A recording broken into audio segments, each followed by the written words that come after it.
Quando a gente pensa em castelos medievais, o que vem à mente? Salões luxuosos, talvez uns bailes de contos de fadas? Bom, pode se preparar. A imagem que temos, que foi muito moldada por Hollywood, não poderia estar mais longe da verdade. A realidade era bem mais rústica, super povoada e, para ser sincero, não tinha nada de glamurosa. Então, qual é a história real por trás de todos esses mitos? É o que vamos desvendar juntos agora.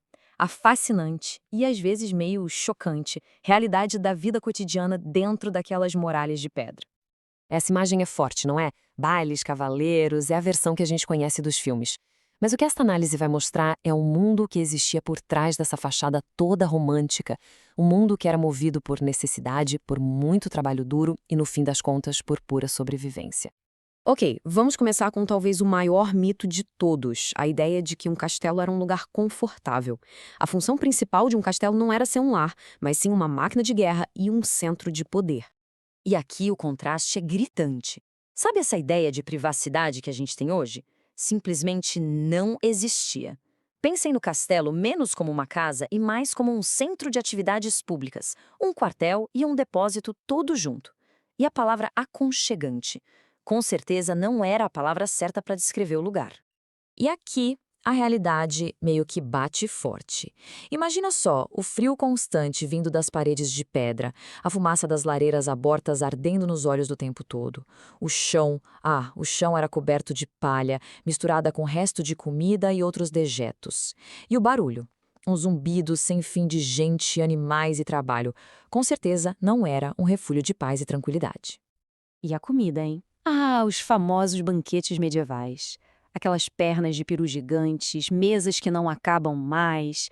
Bem, vamos ver como isso se compara com a dieta de verdade daquela época. Olha, os banquetes existiam, sim, mas eram a grande exceção, não a regra. Eram eventos raros para ocasiões muito especiais. No dia a dia, a realidade para quase todo mundo era uma dieta bem repetitiva, focada em dar calorias para aguentar o trabalho pesado, e como era difícil conservar os alimentos, a ameaça da fome era uma sombra constante. Essa tabela aqui resume a divisão social de um jeito bem brutal. Na hora da refeição, o senhor feudal tinha carnes e vinho. Já o servo, uma sopa rala e pão. Para dormir, um tinha uma cama de penas num quarto só para ele, o outro, um monte de palha no chão. E as tarefas do dia? Política para um, trabalho pesado para o outro. Eram dois mundos completamente diferentes, vivendo debaixo do mesmo teto. Agora, vamos entrar num assunto que os filmes de época convenientemente ignoram: a higiene. Ou, para ser mais exato, a falta dela. Essa citação diz tudo, né? Os cheiros de um castelo medieval seriam uma agressão para o nosso nariz hoje. Uma mistura de fumaça, suor, animais, lixo, saneamento que não existia. Uma atmosfera, vamos dizer assim, inesquecível. Agora pensem comigo. Quantas pessoas poderiam ter que dividir um único banheiro, que era conhecido como garderobe? A resposta é 50. É, foi isso mesmo. 50 pessoas para um único banheiro. E essa falta de saneamento básico era a realidade para todo mundo. Os garderobes, que eram basicamente os banheiros, como a gente vê aqui, eram só um buraco que dava direto no fosso ou numa fossa lá embaixo. Animais viviam dentro dos muros, o que só aumentava a sujeira. E tomar banho era um evento raro, super trabalhoso. Com tudo isso, não é de se espantar que a ameaça de doenças fosse constante.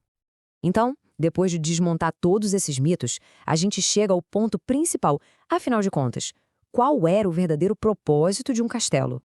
E aqui está a chave de tudo. O castelo não era uma casa, era uma máquina de guerra, um centro de poder militar, administrativo e econômico. Foi projetado para controlar terras e proteger uma pequena elite. Tudo isso sustentado pelo trabalho de centenas de pessoas. Este gráfico mostra a proporção de um jeito que choca. Cerca de 80% dos habitantes de um castelo eram servos e trabalhadores. Os soldados e cavaleiros, mais ou menos uns 15%, e a nobreza, apenas uns 5% lá no topo de uma pirâmide gigante de trabalho. É a estrutura feudal em um gráfico. E isso tudo nos leva a uma reflexão final. Da próxima vez que a gente pensar num castelo, talvez a pergunta mais importante não seja sobre os reis e as rainhas, mas sim sobre a imensa e invisível população que fazia tudo aquilo funcionar. Eles eram os verdadeiros e quase sempre esquecidos habitantes do castelo.